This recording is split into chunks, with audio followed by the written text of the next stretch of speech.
শক্তি দে মা, তোর চরণে বলি দেবার জন্য। জয় মা।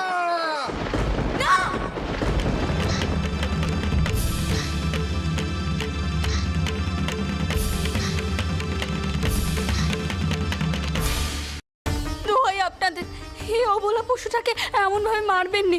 মা রক্ত চাইলে আমার রক্ত নিন।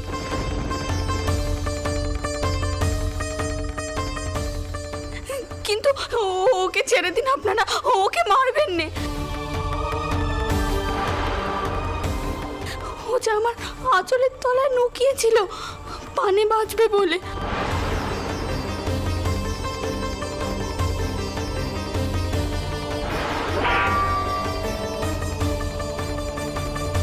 ওমা, এটা কি করলে? এমন অঘটন কেন ঘটালে? বলি আটকে যাওয়া মানে মহা সর্বনাশ।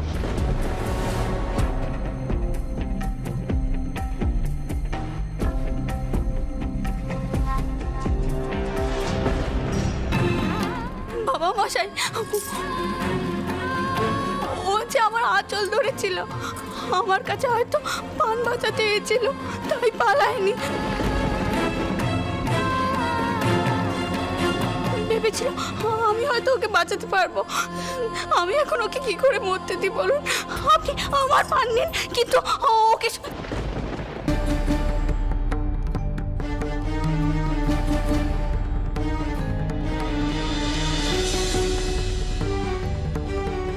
তোকে কি ভূতে পেয়েছে?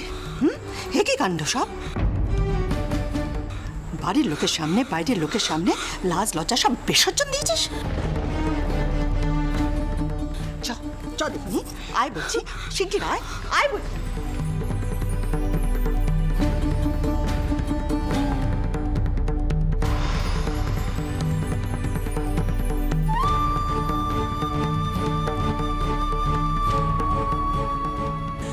ছোট বৌমা, এ তুমি কি কাণ্ডি করলে মা? এ কি করলে? না না, তুমি ঠিক করনি। বলিতে বাধা দিয়েছ, খুব অন্যায় করেছ। এবছর একটা স্বপনে সবেই, কেউ রক্ষে করতে পারবে না।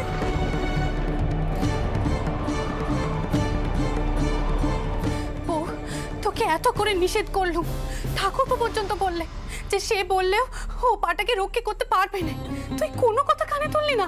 এত জেদ তোর! কাকে কি বলছো বড় বউটা? ওর কাছে কোনো মানুষের জীবনের দাম আছে? সৌরবাড়ি সব বোনে সবে জেনে ওই একটা পাটাকে বাঁচানোর জন্য পান একেবারে কেঁদে উঠলো। বলিতে বাধা পড়ার অর্থ তুমি জানো? হ্যাঁ, একজন মানুষের পান যাবেই। বলছি না, অমন কথা বলোনি, কার কোনো ক্ষতি হবে না। আমি রঘুবীরের কাছ থেকে অনুমতি নিয়েছি, তিনি আমাকে মত দিচ্ছেন। শোনো মা, শোনো, তোমার বউর কথা কানে একবার শোনো। হয় এ পাগল হয়ে গেছে, না হয় একে ডাইনিতে ভর করেছে। হ্যাঁ, ডাইনিতে বলে নাকি রঘুনাথের মত নিয়েছে, রঘুনাথ যেন ওর কথায় ওঠে বসে। এ তুই ভারী অন্যায় করেছিস বউ, ভারী অন্যায় করেছিস।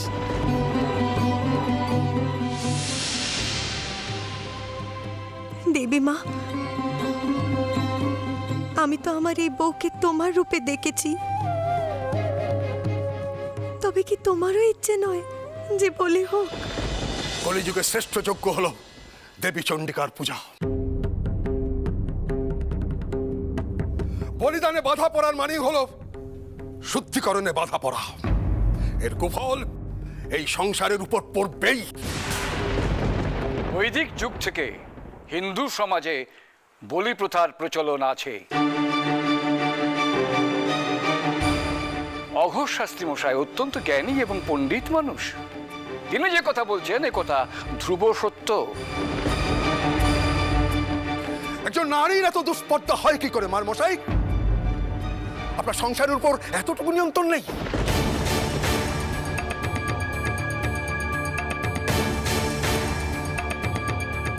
এত বড় সর্বনাশ আপনার পরিবারের উপর নামিয়ে আনলেন। আমি শুনেছি আপনার ওই বইমাটি চিতা থেকে উঠে আসা সেই বউটিকে আশ্রয় দিয়েছিল।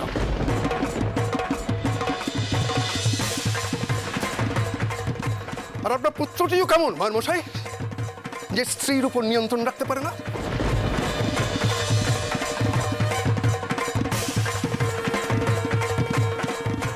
শুনুন শাস্ত্রী মশাই, হিন্দু সমাজে একজন নারী নিজেকে স্বামীর ছায়া বলে মনে করে।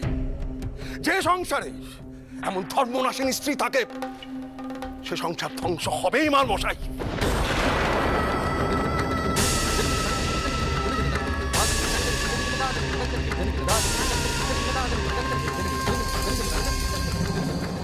ভাই রাজচন্দ্র, তোমার স্ত্রী যে ভুল করেছেন তা তো শোধরানো সম্ভব নয়। তুমি যাও শাস্ত্রী মশাইয়ের পা ধরে তার কাছ থেকে প্রায়শ্চিত্তের উপায়টা জেনে নাও। হ্যাঁ, সেই সঙ্গে তোমার স্ত্রীর প্রায়শ্চিত্তের বিধানটাও জেনে নিও।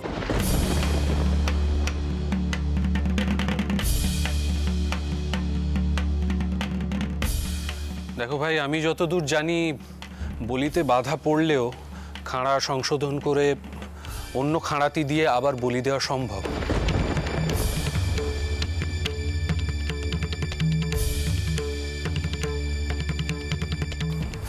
অবশ্য সে পথ যথেষ্ট প্রশস্ত নয়।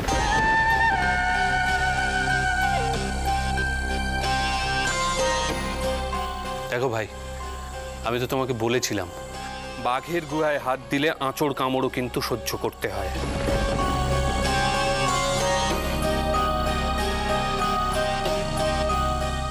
তুমি তোমার স্ত্রীকে সংযত হতে বলো,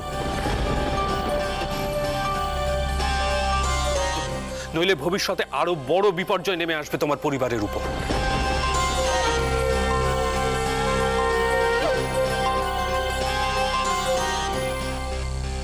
কি হল রাজচন্দ্র,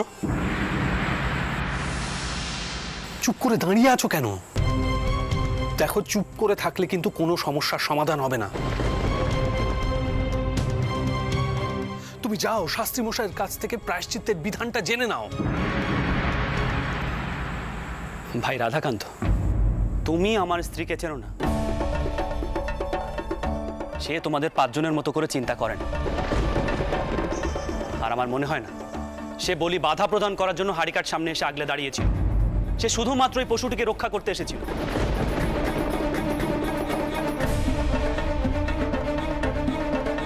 আমাকে অনুরোধ করেছিল এই পশুটিকে রক্ষা করার জন্য, কিন্তু আমি পারিনি।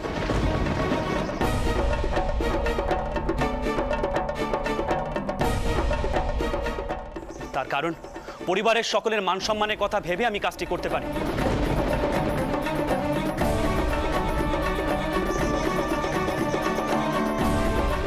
কিন্তু আমার স্ত্রী সেই সাহসটি করে দেখিয়েছে।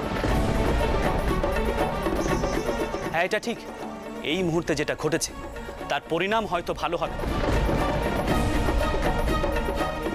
কিন্তু আমি বিশ্বাস করি ঈশ্বর যদি অন্তর্যামী হন তাহলে তিনি নিশ্চয়ই আমার স্ত্রীর অন্তরের কথা বুঝবেন। এসব তুমি কি বলছো তুমি জানো রাজচন্দ্র? তুমি যাও এক্ষুনি শাস্ত্রী মশাইয়ের কাছ থেকে প্রায়শ্চিত্তের বিধান নাও, এতে সব দিক রক্ষা হবে। ব্রাদার, আমি মনে করি না কোনো ভালো কাজের জন্য প্রায়শ্চিত্তের প্রয়োজন আছে। তুমি সুস্থ আছো তো?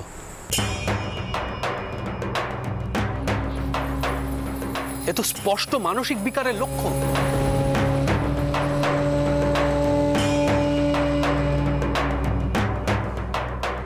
উনিও নিশ্চয়ই আমার উপর রেগে গেছেন, কিন্তু ওই অবলা জীবটাকে না বাঁচালে আমি চিরকাল নিজের কাছে দোষের ভাগী হয়ে থাকতুম। আর রঘুবীরই বা কি বলতেন? সব তোর জন্য হয়েছে। পুরো পরিবারটা তোর জন্য বেপাতে আছে। কেন এলি এখানে? কেন এলি মণ্ডপে? ছোট ঠিকই বলে, আমার আশকারায় বড্ড পেয়ারা হয়ে উঠেছিস তুই, বড্ড পেয়ারা। এমন শাস্তি তোকে আমি দেব হতচ্ছাড়ি, সারা জীবন মনে রাখবি তুই। আমার সংসারে কেউ যদি বিপদ ডেকে আনে আমি তাকে ছেড়ে দেব না। কোনো সর্বনাশ হবে না, এই বাড়ির কোনো ক্ষতি হবে না। রঘুবীর রক্ষে করবেন। তুমি এরকম করো না ফুল ঠাকুর, এমন করো না তুমি। চ ঘরে চ, বন্ধ হয়ে থাকবি।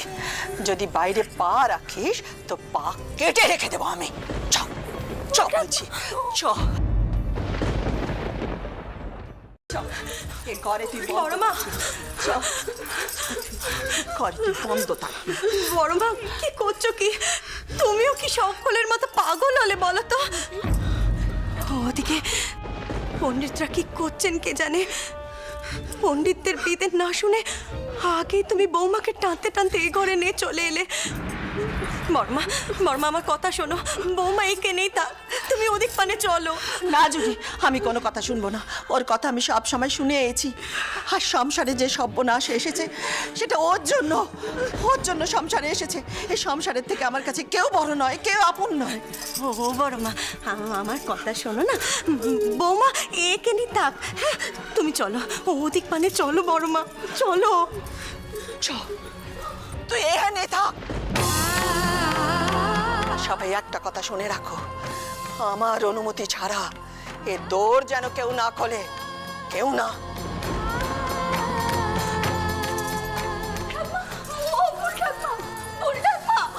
তুমি শোনো না আমার কথা, তুমি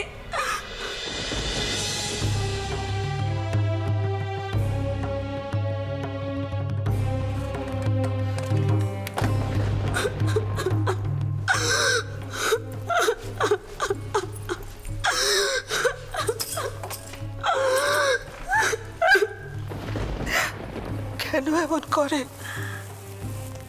কেন বুঝতে পারে না ও এমন করতে নেই? আর কত অঘটন ঘটাবে। এই জন্য দেদমা বলে বউকে পেত্তম থেকে শাসন করলে এই দিনটা দেখতে হতো না। এই প্রশ্নের উত্তর আমার কাছে নেই, তবে একটা জিনিস আমি জানি, এ বউ সাধারণ বউ নয়।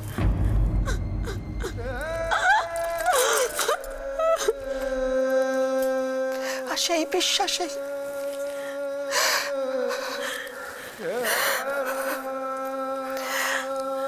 ছোট আজ এখানে নেই, নইলে একটা কাণ্ডি ঘটাতো।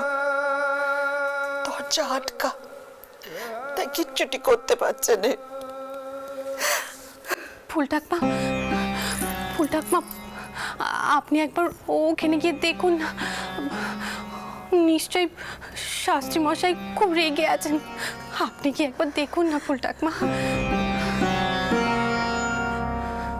সব তোমার দোষ রঘুবীর, সব তোমার দোষ। তুমি তখন কেন আমাকে অনুমতি দিলে বলো? কেন অনুমতি দিলে? তুমি তখন কেন বললে রে ওই জীবটাকে নিয়ে এত মারামারি করিস রে, এত মারামারি করিস রে? এর ফল ভালো হবে না, এর ফল তোকেই ভুগতে হবে। কেন বললে রে তুমি? কেন বললে?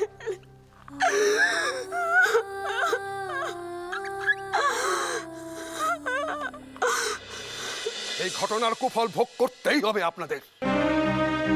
বলি না হওয়ার কারণে দেবতার অভিশাপ নেমে আসবে, আর তার ফল ভোগ করতে হবে আপনারই পরিবারকে। মার মশাই, এই দোষ কাটাবার কোনো পথ? না মান্না মশাই, এই দোষ কাটানোর কোনো পন্থা শাস্ত্রে নেই।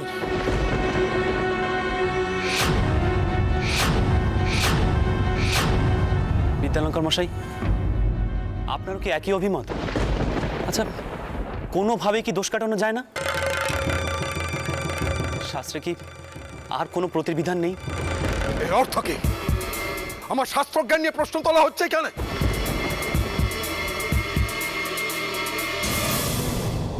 অঘোষ শাস্ত্রী বিধান নিয়ে প্রশ্ন উঠছে। শাস্ত্রী মশাই, এমন দুঃসাহস এখানে কারও নেই।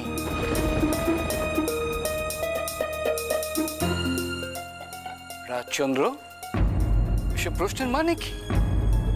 বিদ্যালঙ্কর মহাশয় যদি সত্যিই শাস্ত্রজ্ঞ হন, তাহলে উনি অঘোষ শাস্ত্রী মহাশয় বিরোধিতা করবেন না।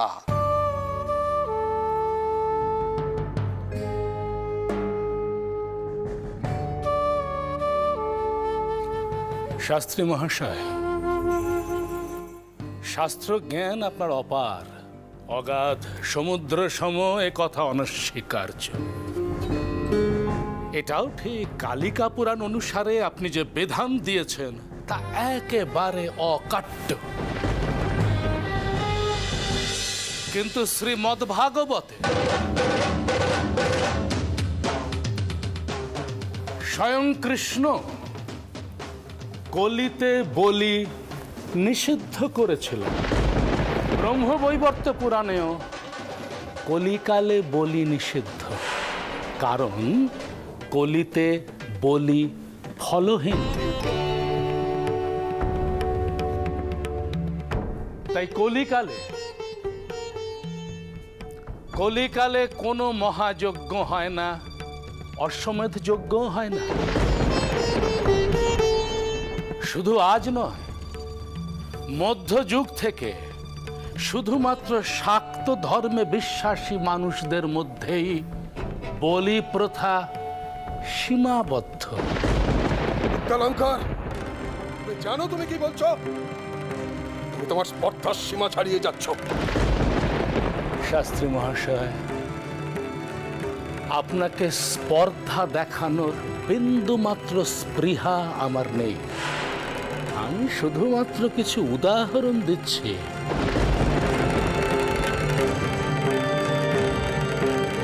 স্বয়ং ভগবান বুদ্ধ পূর্ণ জ্ঞানী হবার পর যে কথাটি প্রথম উচ্চারণ করেছিলেন তা হল মা হিংসী, হিংসা করো না। জৈন ধর্মে মহাগুরু মহাবীর পশু হত্যা বর্জন করেছিলেন। হ্যাঁ, একথা সত্য যে শাক্ত মতে বলিতে বাধা পড়লে তা অতি অশুভ।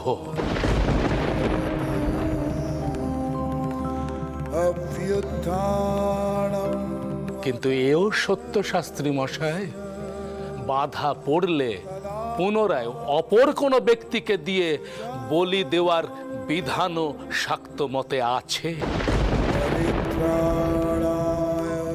বিদ্যালঙ্কার, এই বিধান প্রশস্ত নয়।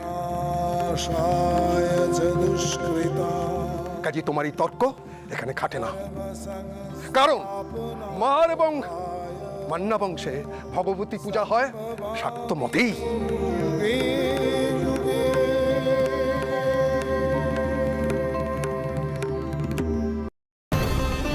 রাধাকান্ত, আমি এবার বিদায় নেব। তোমার অনুরোধেই আমি এখানে এসেছিলাম। এখানে এত অধর্ম, এত প্রথা বিরুদ্ধ আচরণ আমার পক্ষে সহ্য করা সম্ভব হচ্ছে না। আমি চলি।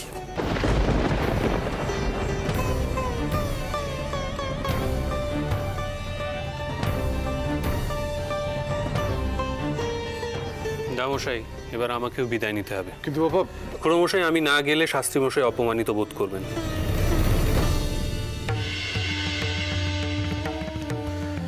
আজকে এখানে যে বিপর্যয় ঘটল তা মেটানো আমার পক্ষে সম্ভব নয়।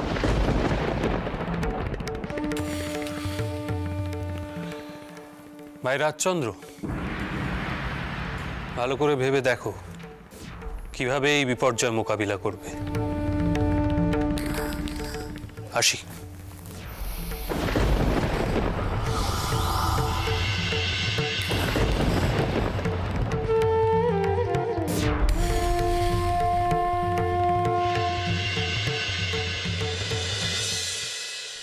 মা,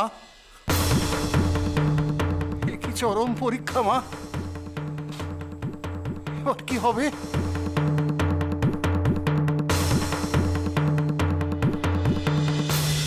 দাদামশাই, বিদ্যালঙ্কার মশাই যা বলছেন তাতে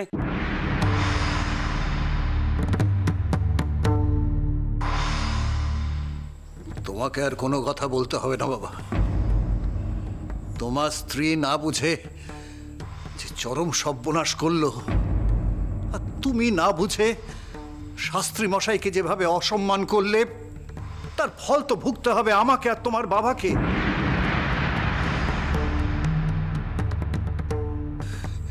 এরকম হবে যদি জানতাম। বড় গিন্নি কোথায়? বড় গিন্নি,